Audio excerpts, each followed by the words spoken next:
everyone. In this video, I'm going to walk you through the custom values available for your AI employee. Custom values are one of the easiest ways to customize how your employee communicates and behaves without modifying the underlying prompt. As we go through each one, I'll explain what it's used for, some best practices, and a few common mistakes to avoid. To begin, log into your account and select AI Studio in the upper left corner. Then select Knowledge Base to access your custom values.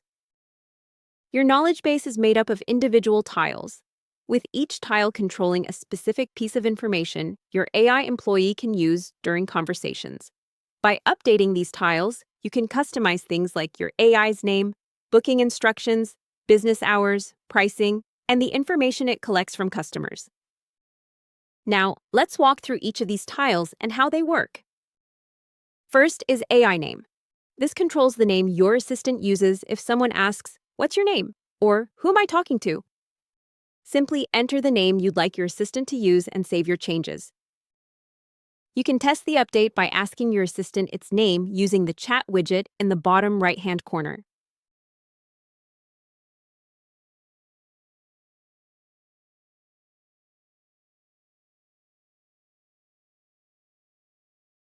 You'll also notice that custom values include a magic edit button in the upper right-hand corner.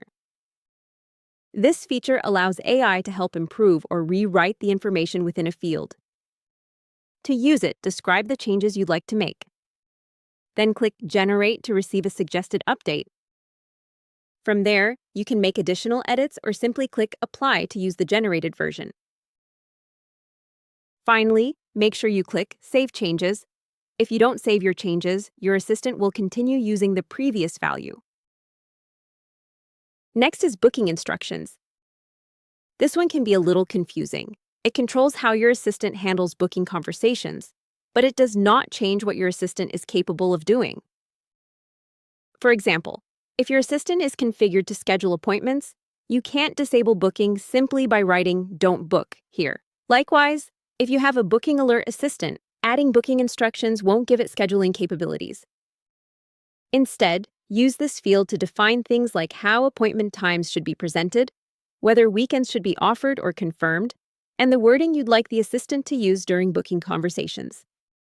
Think of this field as controlling how your assistant communicates about booking, not what it is capable of doing.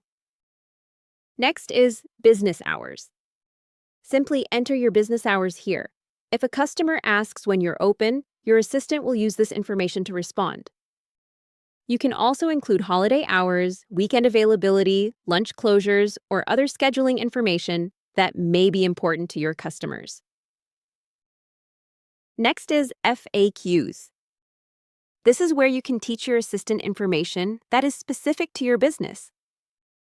Rather than general information, think about questions your customers frequently ask. For example, a pest control company might include, "Is your treatment safe for pets?" Yes. Once dry, our treatments are safe for pets and children. We recommend keeping your FAQs in a simple question and answer format like this. This section is also useful for templated responses. If there's a specific way you'd like your assistant to answer a common question, you can provide that wording here. Next is immediate support requests. Use this field to define situations where you'd like your team to receive an immediate notification. For example, a plumbing company may want to receive alerts for emergencies involving flooding, burst pipes, or major leaks. Simply list the situations you consider urgent, and your assistant will notify your team when one of those situations occurs. Next is intro message. This controls the first message your assistant sends when someone starts a conversation. It's a great place to customize your greeting to match your business's tone and branding. Keep in mind that this only controls the opening message and does not affect the rest of the conversation. Next is pricing. This field tells your assistant how to handle pricing questions. If you want your assistant to provide pricing, include both the pricing information and instructions explaining when each price should be used.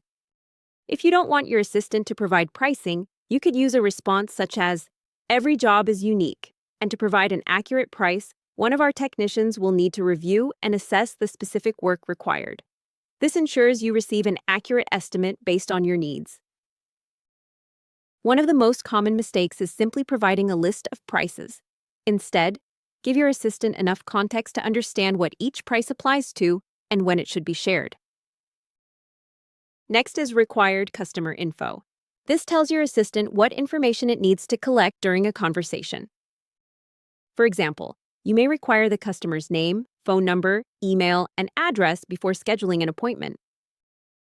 You can also include business-specific information, such as whether the service is for a home or business, or any other details your team needs to collect from every customer. Next is required questions by service. This allows you to define follow-up questions based on the specific service a customer is requesting.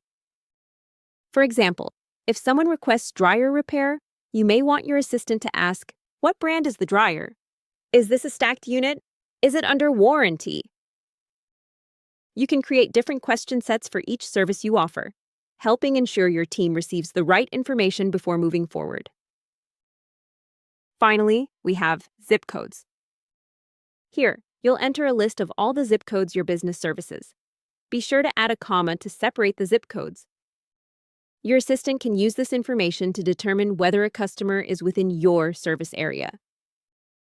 Keep in mind that some assistants use external tools or integrations to determine serviceability instead of this custom value.